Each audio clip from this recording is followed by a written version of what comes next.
कभी सोचा है कि यूनिवर्स के सबसे बड़े राज यानी ब्लैक होल के ठीक अंदर क्या छिपा है? आज हम इसी पहेली की गहराई में उतरने वाले हैं और हमारा गाइड कौन होगा? महान फिजिस्ट मिशियो काकू और उनकी ये स्ट्रिंग थ्योरी। तो चलिए इस कमाल के सफर पर निकलते हैं। तो सबसे बड़ा सवाल, एक ब्लैक होल के अंदर आखिर है क्या? देखिए, ये कोई आम जगह नहीं है। ये वो जगह है जहां जाकर फिजिक्स के सारे नियम दम तोड़ देते हैं। दशकों से दुनिया के बड़े बड़े साइंटिस्ट्स के दिमाग भी इसका जवाब खोजते खोजते चकरा गए हैं। चलिए सबसे पहले तो ये समझते हैं कि हम सामना किसका कर रहे हैं। हम बात कर रहे हैं यूनिवर्स के सबसे बड़े मॉन्स्टर की, एक ऐसी ताकत जिसके सामने कोई नहीं टिक सकता। तो आखिर ये ब्लैक होल है क्या भला? जरा सोचिए, स्पेस में एक ऐसी जगह जिसकी ग्रेविटी इतनी ज्यादा है कि लाइट भी उससे बचकर भाग नहीं सकती। जी हां, रोशनी भी नहीं। ये एक ऐसा दैत्य है जो अपने रास्ते में आने वाली हर चीज को बस निगल जाता है। और सबसे हैरत अंगेज बात पता है क्या है? माना जाता है कि इसके अंदर टाइम रुक जाता है। तो ये मॉन्स्टर्स पैदा कैसे होते हैं? सोचिए, जब एक बहुत बहुत बड़ा तारा अपना सारा फ्यूल जलाकर खत्म कर देता है तो वो अपने ही वजन तले दबकर ढह जाता है। इससे एक जबरदस्त धमाका होता है जिसे हम सुपरनोवा कहते हैं। और इस धमाके के बाद जो उसका कोर बचता है वो सिकुड़कर एक छोटे से बेइंतहा भारी बिंदु में सिमट जाता है और बस जन्म होता है एक ब्लैक होल का। अच्छा, ब्लैक होल इतने रहस्यमय क्यों हैं? क्योंकि ये वो जगह है जहां फिजिक्स के हमारे सारे नियम जो पूरे ब्रह्मांड में चलते हैं वो सब धरे के धरे रह जाते हैं, कुछ काम नहीं करता। किसी भी ब्लैक होल के मोटे तौर पर 3 हिस्से होते हैं। सबसे बाहरी बाउंड्री है इवेंट हॉराइजन। समझिए ये एक लक्ष्मण रेखा है, जिसे पार किया तो वापसी नामुमकिन। फिर आता है फोटॉन स्फीयर। ये वो जगह है जहां लाइट भी सीधी नहीं जा पाती बल्कि ब्लैक होल के चक्कर काटने लगती है। और आखिर में है सिंगुलैरिटी, ब्लैक होल का सबसे गहरा, सबसे रहस्यमयी केंद्र। और ये पहेली कोई आज की नहीं है। सोचिए, 1915 में आइंस्टाइन ने अपनी थियरीज में ही बता दिया था कि ऐसी चीजें हो सकती हैं। तब किसी ने उनकी बात को सीरियसली नहीं लिया। फिर 1971 में जब सिग्नस X1 नाम का पहला ब्लैक होल असल में खोजा गया तो पूरी दुनिया की आंखें फटी की फटी रह गई। और आज ये मॉडर्न साइंस के सामने खड़ी सबसे बड़ी चुनौती है। तो ये सिंगुलैरिटी क्या चीज है? ये ब्लैक होल के सेंटर का वो पॉइंट है जहां स्पेस और टाइम का वजूद ही खत्म हो जाता है और डेंसिटी वो इन्फिनिट यानी अनंत हो जाती है। ये वो पॉइंट है जहां आकर हमारा पूरा विज्ञान खामोश हो जाता है, क्योंकि यहां कोई नियम काम नहीं करता।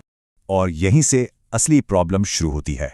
समझिए कि हमारे पास यूनिवर्स को चलाने के लिए 2 अलग अलग रूल बुक हैं। पहली है जनरल रिलेटिविटी, जो तारों और गैलेक्सीज जैसी बड़ी चीज़ों पर लागू होती है, और दूसरी है क्वांटम मैकेनिक्स, जो एटम्स और पार्टिकल्स जैसी छोटी चीज़ों को समझाती है। दिक्कत यह है कि दोनों किताबें एक दूसरे की बात ही नहीं मानती और ब्लैक होल की सिंगुलैरिटी पर पहुंचकर दोनों ही फेल हो जाती हैं। तो इस मुश्किल का हल क्या है? क्या कोई रास्ता है? और यहीं एंट्री होती है हमारे हीरो की, मशहूर फिजिसिस्ट मिशियो काकू। वो एक ऐसी क्रांतिकारी थियरी लेकर आते हैं जो इस पहेली को हमेशा के लिए सुलझा सकती है। इसे कहते हैं थ्योरी ऑफ एवरीथिंग। हमें जरूरत है एक मास्टर थ्योरी की, एक ऐसी अकेली थ्योरी जो बड़ी से बड़ी गैलेक्सी से लेकर छोटे से छोटे एटम तक हर चीज को एक ही बार में समझा सके। एक रूल बुक जो पूरे यूनिवर्स पर राज करे। और काकू का जवाब है स्ट्रिंग थ्योरी।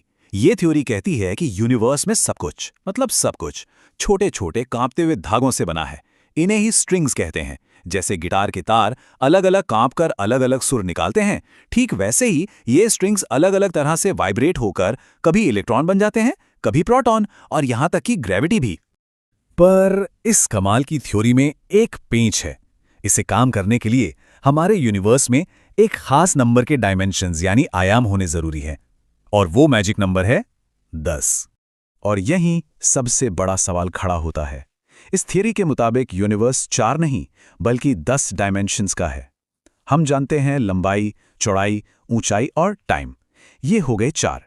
तो बाकी के 6 डायमेंशंस आखिर हैं कहां? लेकिन रुकिए, इस पर मिशियो काकू का जवाब बड़ा दिलचस्प है। वो कहते हैं कि ये कोई नई बात नहीं है। अरे, हमारी सबसे मानी हुई बिग बैंग थ्योरी को ही ले लीजिए। वो भी तो ये नहीं बता पाती कि उस महाविस्फोट से ठीक पहले क्या था। तो कुछ सवालों के जवाब न होने का मतलब ये नहीं कि थ्योरी ही गलत हो जाए। तो अब आते हैं सबसे दिमाग घुमा देने वाले हिस्से पर। स्ट्रिंग थ्योरी हमारी असलियत के बारे में जो बताती है वो सुनकर शायद होश उड़ जाएं। तो तैयार हो जाइए, क्योंकि अब सफर और भी गहरा होने वाला है। पहला आइडिया, क्या हो अगर ब्लैक होल सिर्फ तबाही का नाम ना हो, बल्कि एक दरवाजा हो। स्ट्रिंग थ्योरी के हिसाब से हो सकता है कि ये वर्म होल हो, मतलब स्पेस टाइम में एक शॉर्टकट जो शायद हमें यूनिवर्स के किसी दूसरे कोने में या किसी दूसरे यूनिवर्स में ही ले जाए। और अब दूसरा आइडिया, जो इससे भी ज्यादा चौंकाने वाला है। क्या ऐसा हो सकता है कि हमारा पूरा का पूरा यूनिवर्स खुद किसी और बहुत बड़े यूनिवर्स के ब्लैक होल के अंदर हो? जरा एक पल के लिए इस बात को सोचिए। ये आइडिया हमारी पूरी हकीकत पर ही सवाल खड़ा कर देता है। हाँ, मुझे पता है मन में क्या सवाल आ रहा होगा कि हम बस अंदर झांक कर देख क्यों नहीं लेते, कोई कैमरा या प्रोब क्यों नहीं भेज देते। इसका जवाब बहुत सीधा और भयानक है। जैसे ही कोई भी चीज उस इवेंट होराइजन को पार करती है, ब्लैक होल की जबरदस्त ग्रेविटी उसे खींचकर एटम दर एटम चीर कर रख देती है। वहां से कुछ भी, कोई भी सिग्नल वापस नहीं आ सकता, कभी नहीं। तो इसका मतलब क्या है? क्या हम ब्लैक होल के अंदर के सच को कभी नहीं जान पाएंगे? क्या ये राज हमेशा हमेशा के लिए एक राज ही रहेगा? या फिर स्ट्रिंग थियरी जैसी थियरीज एक दिन हम इस काबिल बनाएंगी कि हम ब्रह्मांड के सबसे गहरे राज से पर्दा उठा सकें? शायद इसी सवाल के जवाब में साइंस की अगली बड़ी क्रांति छिपी है।